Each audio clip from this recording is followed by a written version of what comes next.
Hey guys, Kendra Chapman here with the Go Slow to Go Fast Lifestyle Podcast. This week, I'm sitting down with Colin Corby, CEO and founder of Technology Wellbeing Ltd. And creator of the Digital Detox Coach. Colin is a technologist, TEDx speaker, digital wellbeing coach, and endurance athlete helping people build healthier, more intentional lives with technology. Let's get started. Well, Colin, I want to welcome you to the Go Slow to Go Fast Lifestyle Podcast. It's such a pleasure to have you today. Thank you very much for inviting me. Yes. I want to first ask you, what are you doing these days to choose a little bit of going slow in your day? What does that look like for you? For me, going slow is taking time for myself. And time for myself is exercising because I do sport. So I make time for my sport. I make time to go to bed early and get some sleep, because if you do sport, it's during sleep that your muscles regenerate and you recover. So I'm an avid supporter of looking after myself, and then I can show up as my best self in terms of work and other activities. Yes. Before we dive into all things digital detox, I want to make sure that I definitely lean into that a little bit, what you said, because I don't think I don't know, I'm just assuming out there in the world of podcasting and listeners and viewers on YouTube, how we take our sleep for granted. So much of our, regeneration and our rest and recovery, whether you're a triathlete or you're, going hiking or whatever you're doing for exercise or just, living your life, how much we need that sleep and how much our body just does what it needs to do. Sleep is an amazing thing. And the reason why we struggle with sleep is because we're not consciously aware of it. If we're sleeping properly, we're not consciously aware of it. As far as I'm aware, all animals sleep. And evolution has enabled biological animals to have this balance between what you need as a biological animal in terms of sleep, food, and other activities. For us humans, we have lots of social connection. And it's that balance. And I read somewhere that there's the supercomputers, in order to have roughly the same processing power as the human brain. And it's not an accurate comparison because we do different things. The human brain's about 1 million times more power efficient. So a biological brain and processing is about 1 million times more efficient than what we've created in terms of processing power. And one of the reasons is that we need sleep. So we all know if we miss sleep. So I went out Saturday evening at a function, and I got back at just after 12, and I had to get up at 5:30 in the morning. Now I survived because I did this triathlon, volunteering at triathlon. But when I got home, I had to sleep. Mm-hmm. Yes, I understand. Your body knows. And if you listen to your body, then it's going to take care of you and vice versa. Yes. Absolutely. So I know that we want to really spend a lot of our time together as we sit down and discuss digital detox and what that means. But your work, I think it's so necessary for us to discuss this topic today, because while one might have heard of digital detox, they may or may not understand it to the level of what we're going to talk about today. And I think we're all going to learn something listening to your research and what you've found through that process. So let's dive in. I'm curious. I want to know a little bit. It can be a little intimidating when you hear your, background as a TEDx speaker and you've done all this research, but can you break it down for everybody? Like, what does digital detox truly mean in this day and age? Okay. So we all need to be online to live and work in the modern world. So let's get that out the way for a moment. Mm-hmm. So really, what we should be striving for is how we do that sustainably. And what I mean by sustainably, it's what do we need as biological humans in order to be at our best and live sustainable and be healthy in the long Mm-hmm. term. It's all about being healthy in the long term. So digital detox is my definition. It's a period of time offline. So it can be as short as 20 seconds if you're resting your eyes from staring at a screen, to the classic sort of week away in nature and everything in between. But where I concentrate on is in the normal working day to actually schedule 10 to 15-minute breaks during the day instead of going back-to-back Zoom calls or back-to-back meetings. What happens, and Microsoft did some research on their video calls, and they found that what happened when people were doing these back-to-back activities is you get accumulation of stress. There was no chance to release the stress. They didn't go into the fact that people were ill prepared for their next meeting. No, they're just looking at the stress part of it. So they introduced something in Outlook which allowed you to put 10-minute breaks between them for that purpose. But if we don't do that, we take the stress home with us. And then that affects all of our personal lives as well. So I like to think of being online as almost like being in a sweet shop. Now, I like chocolate. Okay, it's English chocolate. There is some differences between US chocolate and English chocolate, but I like chocolate. And if I'm in a sweet shop, it's going to sell chocolate and I'm going to be tempted. I'm going to probably eat some. So digital detox is about getting us out of the online sweet shop. Now, it isn't enough in itself, because once we're out of the sweet shop, we need to be doing something that we really enjoy. So it's an enabler to allow us to do the things that we really want or need to do. That could be being fully present at a conversation with family members or friends. It could be an activity. It could be reading a book. It doesn't matter what it is as long as we enjoy it. So the digital detox and digital well-being are interchangeable in many ways. But it allows us to say we've left the online and we've gone offline. The other benefit of that is, of course, on the online world, we've got all of this external information and it's demanding our attention. We've got instant messages. We feel we have to respond. So it's very, very fast.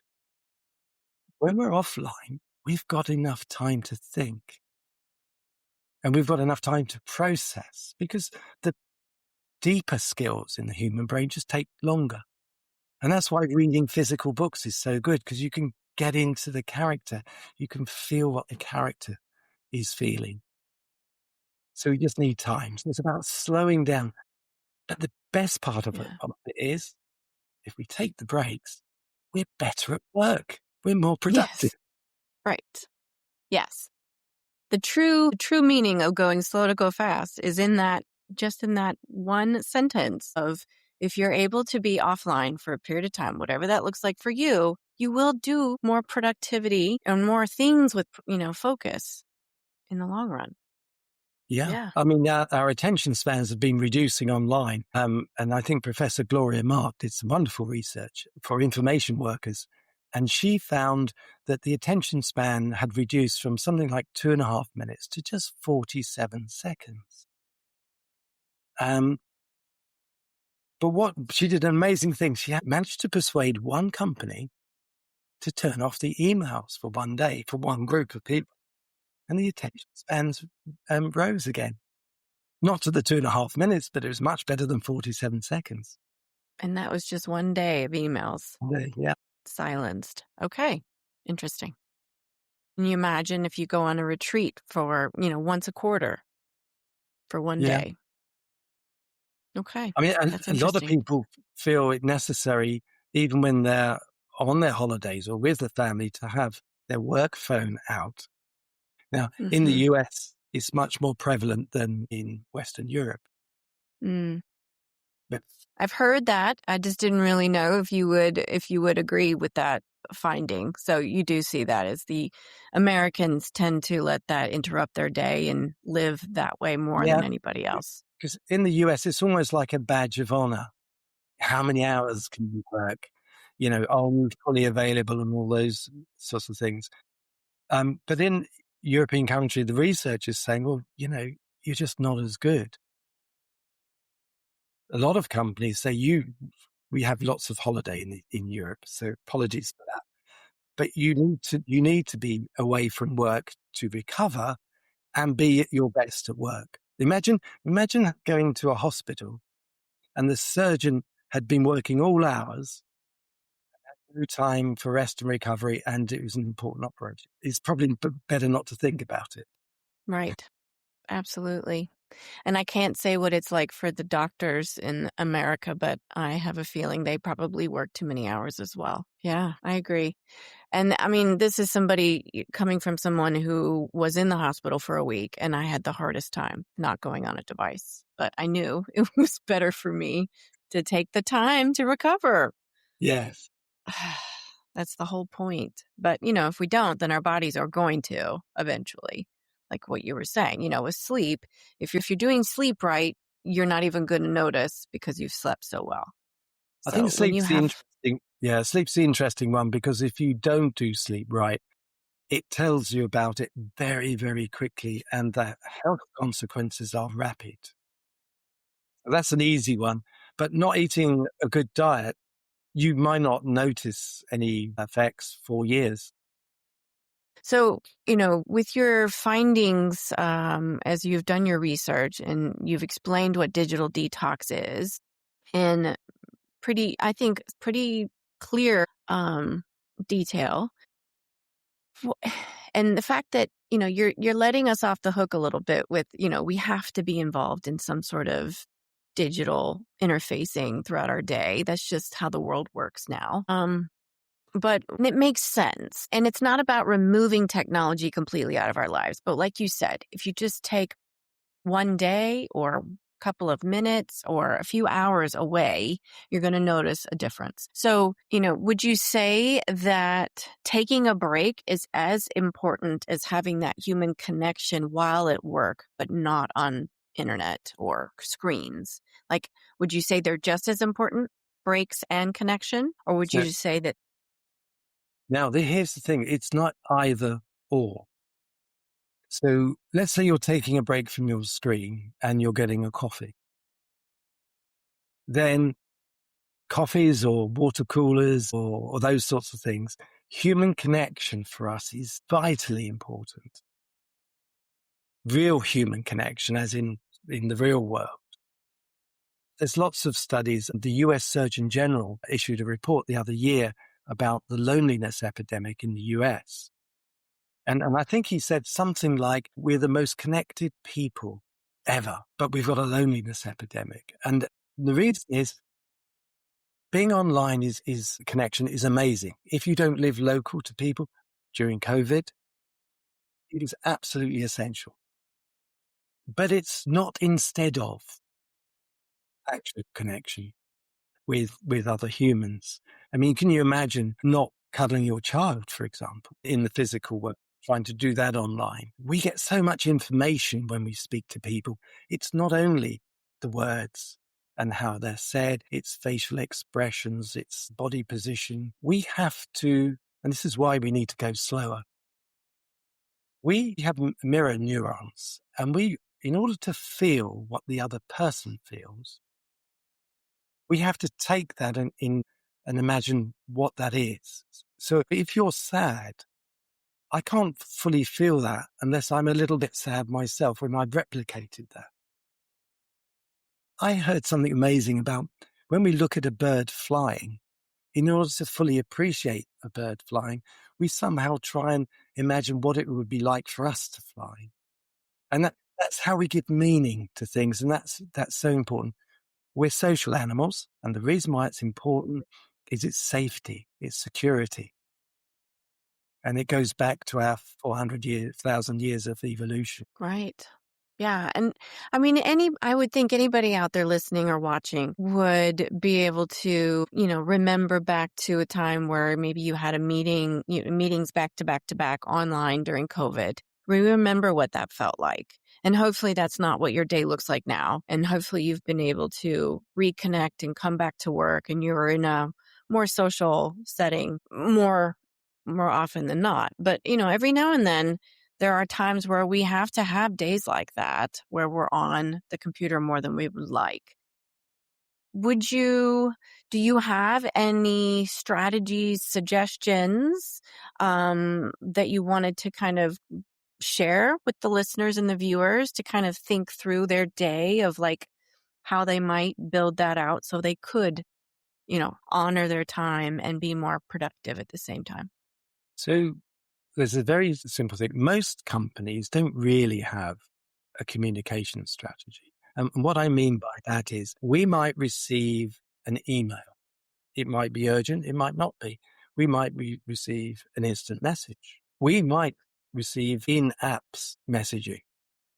So all of these are coming all over the place. When we receive these messages, we feel that we've got to answer them with another message, but then we're creating the problem. So what I like people to try, and it gets quite hard. It's easier when you're older. It's very hard when you're younger. If you receive a message from a friend, let's say, instant message, why not give them a call? When you speak to someone using, the old-fashioned telephony way of communicating, it's a much deeper form of communication than the written word on our instant message or the pidgin English, which tends to be used on messages or an email. So there are cases where people sitting opposite each other send each other emails. I know. I've seen it in real life. So the strategy is when you receive a messages, what is the best way of communicating to get all of the information across? But it takes more effort. So that's simple strategy. Try and bring things back to a more human level. And voice calls there's more connection than a Zoom call. Because there have been some wonderful comedies associated with video calls during COVID. People turning up in their pajamas for calls, eating their breakfast. Mm. Well, certainly in Europe, I'm not sure about the US. Oh, yes. We had our And then share of them over here. And then when they went back into the office, they're trying to sort of change those habits and do the other things. There's some wonderful comedy Yeah. associated with that. So, Yes. so communication strategy, you don't have to be part of the problem. You can do things differently. And where it becomes really important, let's imagine a younger person joining the workforce. Now, when I joined the workforce, we were all together. And so you built up relationships and those sorts of things. It must be quite difficult to build up a relationship with a colleague over a Zoom call or an email or a message exchange. Whereas actual meeting them and having a voice call with all the extra information that those communications methods contain is much easier to establish those relationships. And older people, it's really, really important for older people to be mentors in human relationships because a lot of younger people won't have had the practice. It's true. Very true. I've seen that in the workplace. I mean, now more than ever, we probably have at least 4 generations in the workplace, if not more. In my experience, people are working longer. And then, as we see younger people come into the workplace, they don't know how to interact socially all the time. Just the things that we take for granted if we're a little bit older. So that's so true. Besides the human connection and disrupting maybe the way someone chooses to communicate with you and, reciprocating in a different way, is there anything else that you think that the listeners and the viewers need to hear or see that might, kind of think, get them thinking differently that maybe Yeah. they haven't heard before? So mindset change. Mm. The difficulty with any self-care message is that in many quarters, it's considered a weakness. Mm-hmm. Culturally, it's considered a weakness. oh, I need some self-care. I can't be good Right. enough or must be weaker. And it's a real issue. So Mm-hmm. in my talks and using my own experiences on endurance events, I put the proposition of being business athletes, digital detox athletes, Mm-hmm. because generally we know that athletes have to get a lot of sleep, eat the right things. They can't train 100% all the time. They have lots of rest and recovery. They have a team of people around them. They have a Mm-hmm. different mindset, a growth mindset, in the sense of they're taking on board constructive criticisms and suggestions for improvements. It's a Mm-hmm. whole different mindset. But everything they do takes time. So if we're talking about changing habits, Professor Wendy Wood did some research and habits take about 66 days, or she found the average. Could be much, much longer, or could be a little bit less, depending on complexity. So everything we want to do for ourselves is going to take effort and it's going Mm-hmm. to take time. So I use the analogy with, hey, wouldn't you want to show up as your best? So why not think of yourself as a business athlete? And then Yeah. taking regular breaks and looking after yourself isn't a weakness, because you're much stronger than everybody else by doing that. And getting that sort of mindset change, and especially with leaders, because they set examples, it gets progressively harder depending on where you are in an organization. But just to think, do you know what? I'm an athlete. And I've got to look after myself because I really want to do that presentation. I want to do that talk. I want to, do that operation. I want to be at my best and, and set an example by being a digital detox athlete or a business athlete. So I think that's what I've tried to communicate, because, nobody's really paying much attention to get a load of sleep, get enough sleep, diets, and all those other things. So is there a way of changing the way we talk about it? And so Mm-hmm. I do the business athlete idea, and that Mm-hmm. seems to get some traction, and people Yeah, like, because it is a different way of thinking. We're used to hearing you need to be physically fit. But I can't say I've ever heard anybody say that you need to be mentally fit or have a mindset fitness routine. yes, because we forget that our minds and bodies are connected. So if we are physically fit, that means our hearts are fitter, very simply. Our hearts pump blood to the brain. The blood contains oxygen. We're much better. So if we're at our desk, and particularly in the afternoon, there's a slot in the afternoon that's a little bit difficult, where our biorhythms have sort of sunk a bit. The best way of restoring your focus and attention is to get up and move about. The blood starts flowing again, the oxygen gets back to the brain, and we're able to perform better. So this idea that somehow our consciousness is a bit like a computer is completely wrong. Everything is connected. So you look after the body to look after the mind. You look after the mind to look after the body. That is all interconnected. Especially as you get older, because culturally, a lot of people think of age not in terms of capabilities, but in terms of what they remember when they were young of older people. And that expectation means people unnecessarily slow down, don't do as much, think they're not able to do it. Now, we've got lots of CEOs of multinational companies. We've got politicians well into their 70s. And we vote for them, we follow them, we think they're great. But those same individuals, certainly in companies, think if you're over 50, somehow you haven't got the energy. Where did that come from? I think the data, certainly in the UK, is that by 70, it's equivalent to roughly, 60. But I had a fun thing. I did a talk at the London Excel Centre, and it was a business sports industry one. And before my talk, I went round and they did one of these oxygen gas tests.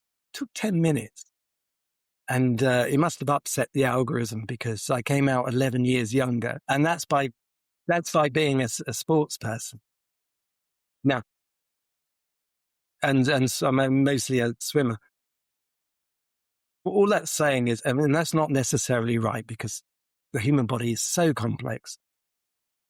That really isn't a real answer.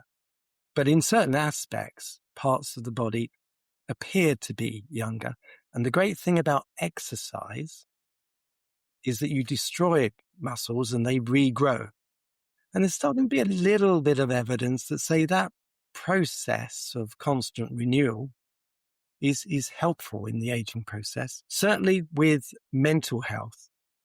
The UK Alzheimer's Organisation charity say the best thing you can do for your long-term mental health is to exercise. And it can delay the onset of Alzheimer's disease in other aspects. Maybe because the blood and the oxygen levels, it's flushing out the brain. So being in touch with our bodies is, in the long term, a very good thing. We don't know how long we're going to live. We don't know what hands we've been dealt, or we'll be lucky. But putting all those to aside, what can we do ourselves?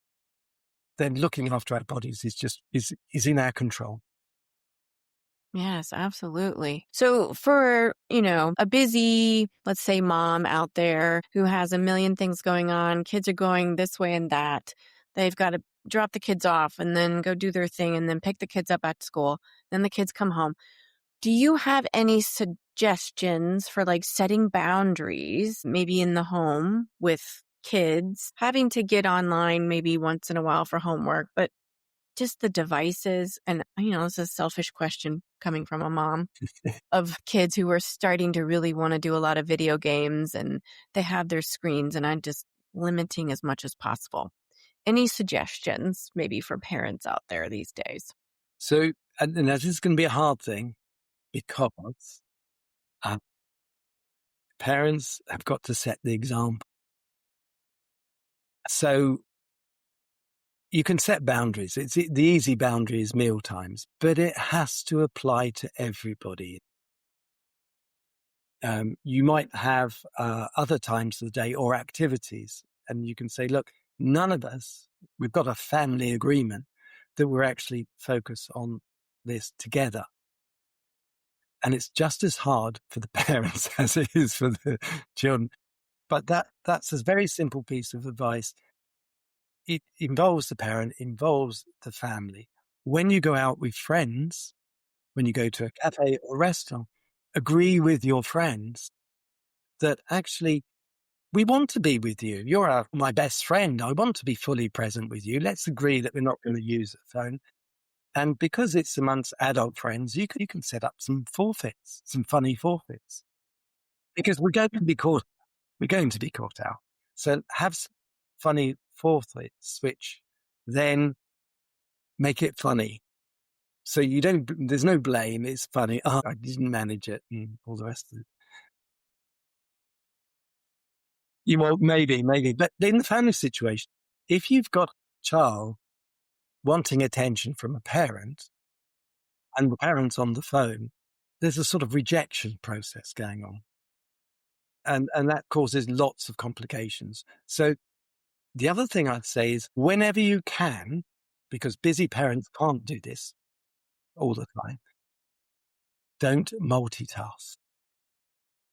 The human brain can't actually multitask, which is using the same cognitive resources for more than one thing. It's a bit like, there was a lovely book called The Memory Illusion, and she described the analogy of an orchestra. An orchestra can only play one tune at a time. If you want to play a different tune, it has to stop and play the new tune. That's because there are different frequencies associated with it. Of course, so to be at your best and be fully present, you have to focus on that one thing. Now, of course, we can do things that are not really using the same cognitive resources like walking and talking and those sorts of things. So researchers found that people looking at their phone tend to bump into things more often.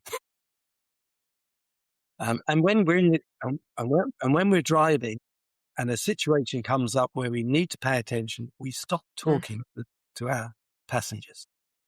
It's mm, automatic. Once it's mm, something important, we mm. can own one thing at a time.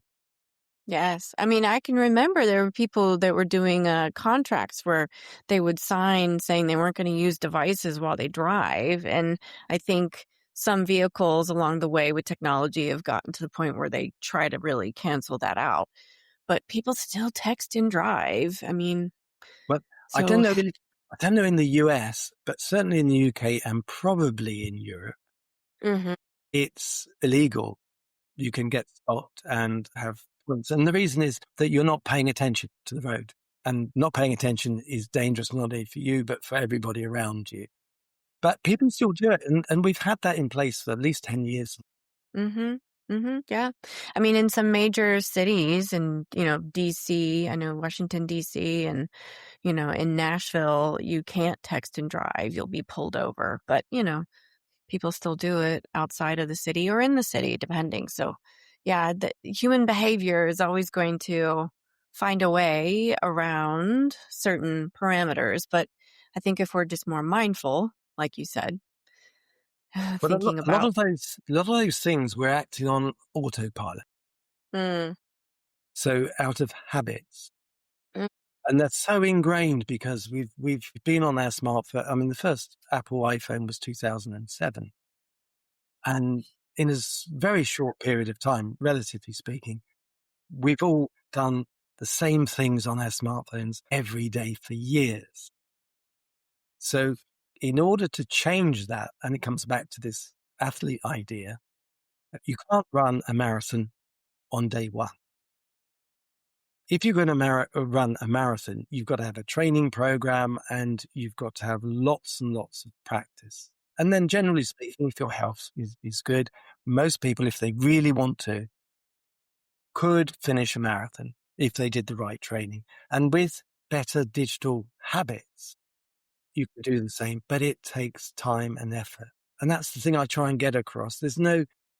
There's instant gratification on technology on the one hand. There's a lot of hard work and effort on the other, but absolutely. the rewards are so much greater. Yeah. Just like working out, just like exercise, it takes discipline. It takes consistency. It takes commitment, all the things that one would Mm. add into their day if they were an athlete. So if we can think about being a business athlete, that's going to be a little bit of I think definitely a shift for me thinking about being uh, a digital athlete, business athlete as I work forward in my process. That's going to be very helpful, especially as my parent hat needs to come on once in a while and model the same.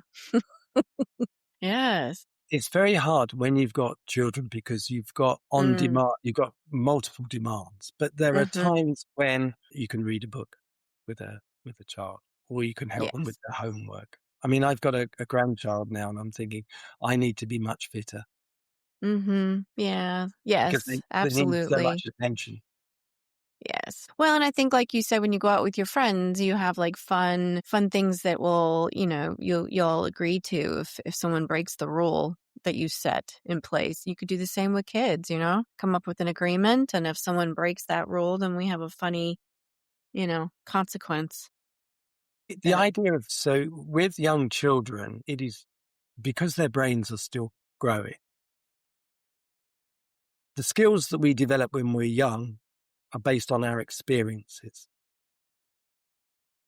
The experiences of mixing with other humans, the family environment, friends, the outside, everything. It's all about experiences. And as the brain develops in all its different stages, then all of those experiences hold us hopefully in good stead for adult life. If a lot of those experiences are sitting down looking at a screen, that's what's going into children. And I know in the US and in Europe, they're now thinking it's a bad idea to have phones in schools. It really is. It's taken us a while to get there, uh, but it's it just a bad. has. Yeah. And I think half the time we have to go through the process to see whether or not it's going to be a good idea, gather the data, evaluate it, and then figure out, what we want, what we value. But Yeah, it's and now taken us a minute. and now it's even more important because all of our phones have got AI. And so we outsource our knowledge and skills because the AI can do some of the thinking. But you imagine, I learned things in mathematics, which is no longer taught in schools because there's an easy way. I'm not saying the hard way was the right way. I'm just saying that it's changed. But imagine you don't have to take on board all the knowledge and skills that you could outsource it. What that means is you don't have them inside you to use in later life. So when you try and problem solve or be creative or just live your life, you don't have that knowledge and skills inside of you. You're dependent on something else. It's a more extreme version of the sat nav or Google Maps thing. Yeah.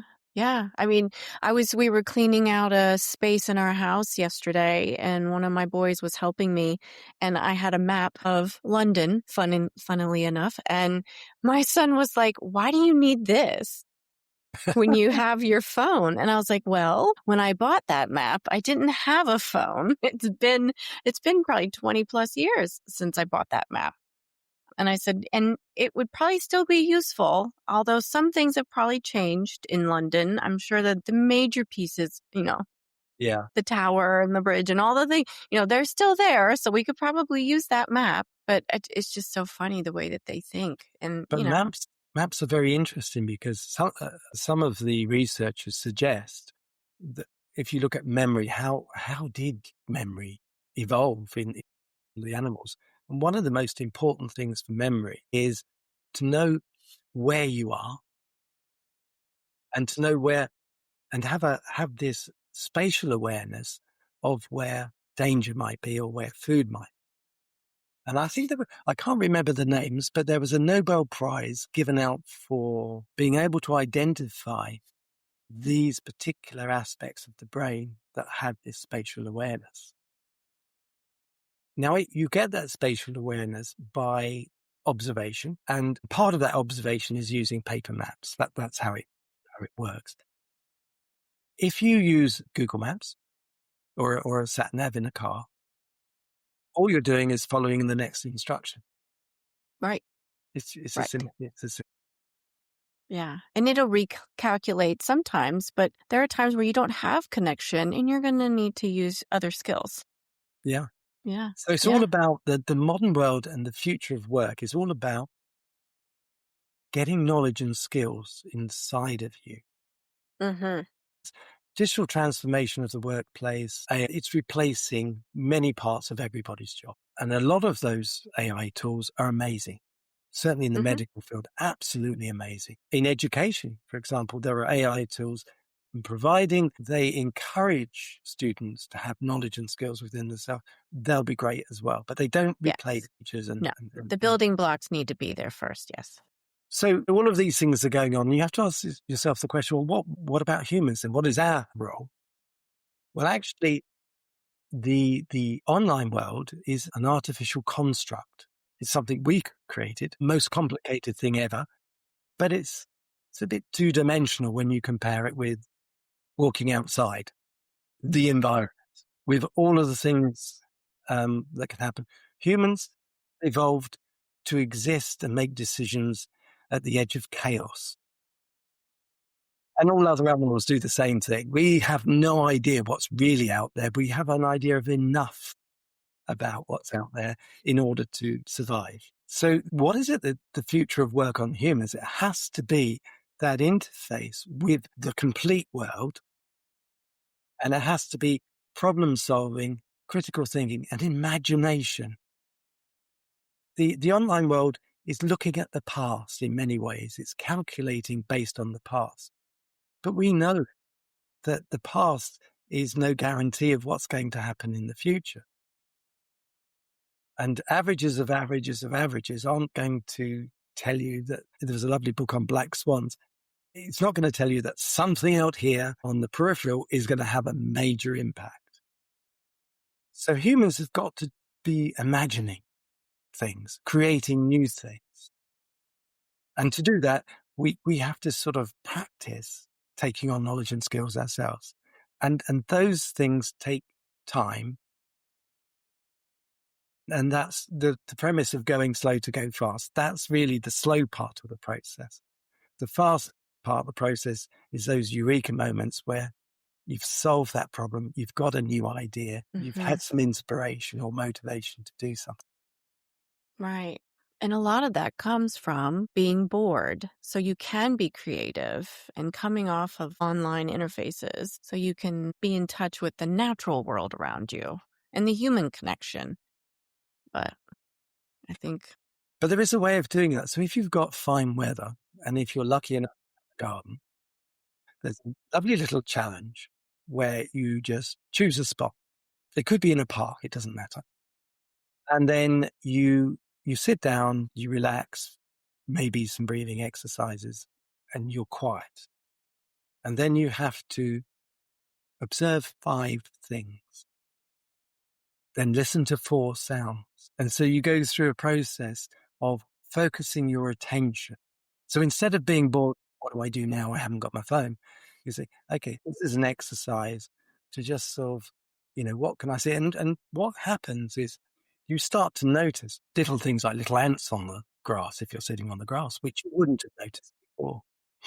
You might notice some smells or some sounds that you didn't notice before. There's one of the tasks is taste, and I'm always worried about that because you have to be yes, careful what you taste. true. So I think one of my challenges, I got rid of that one. Yeah. 5 senses, but maybe not the taste bud.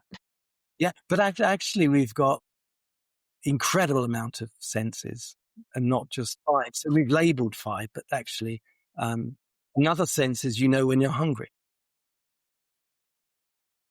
So there are a lot of internal senses. What do you feel on your skin when you're sitting in this environment? Instead of just thinking, oh, on board, I've got nothing to do, then there are some things you can practice so that it isn't so. And people watching. So when people get up their phone, it's because they want to keep themselves busy to shut the outside world away because, I don't know what's going to happen. But you could people watch. And if you go to somewhere like Paris and you sit on the Champs-Élysées or somewhere like that, on an expensive drink, and you watch the people go past, or you go into a shopping mall, into a cafe and do the same thing. It's great, great thing to do. And what do you notice? I know, right? My mom lived in New York outside of the city and with her friends when she was growing up. And she used to just go with her friends to the airport. They didn't have a ticket. They would just go to the airport back when you could and not have a ticket and just people watch. And it's so interesting because somewhere at an airport is great because you've got people arriving, you've got people because they miss someone, or you've got people leaving and you've got that emotional tension as well. You've got business people, holiday. Yeah, there's so much. Yes, it's like that opening with Love Actually, right? Have you seen that movie? Yes, that's those a very popular movie. But it was a great idea about having these stories really together. Absolutely. Well, Colin, this has been a great conversation, and I don't want to let you go, but we both have schedules we have to follow. Is there anything else that you want to share before I let you go, just to kind of bring our thoughts together? So we've mentioned the business athlete or digital detox athlete and the mindset. The other thing is the sweet shop idea. The sweet shop idea comes about environments. Environments trigger our actions, autopilots. So if you change your environment, so if in your house you have, in my TEDx talk, I called it a sanctuary. So if there's somewhere in your house or apartment that you say, well, in this particular room, we don't have digital devices. We have games or books. And everybody who lives in that house or apartment agrees to those rules. And because you change environment, You get rid of all the triggers. So I would leave people the idea you can change. What are the things under your control? There's lots of things that aren't under our control, but environments and changing environments. And there's some wonderful research, powerful research on the Vietnam War and people returning. And they were, obviously, it's a very stressful environment in Vietnam, and there was a lot of heroin addicts. And so there's all these programs set up in the US to cope with this because heroin is really, really addictive.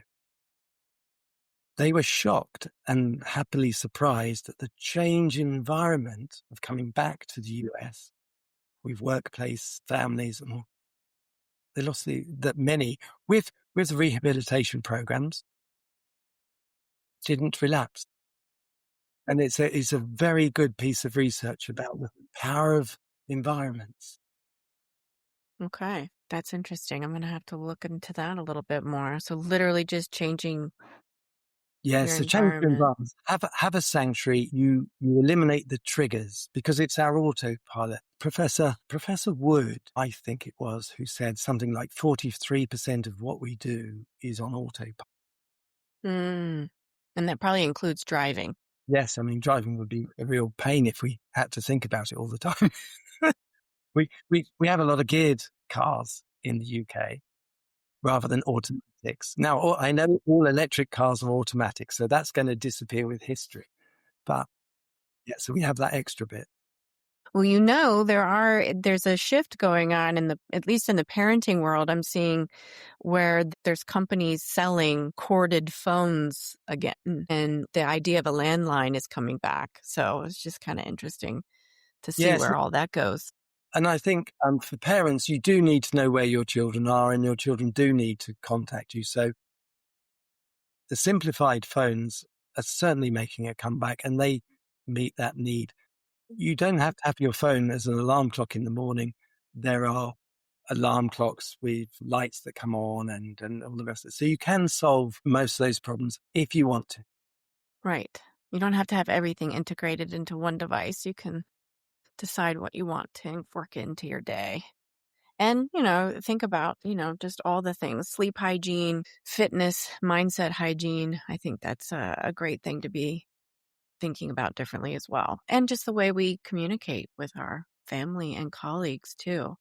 Well, this has been a fascinating conversation, Colin. You've gotten me to think about a lot of different things in the way that I interact with my own children at home, and the spaces in our home.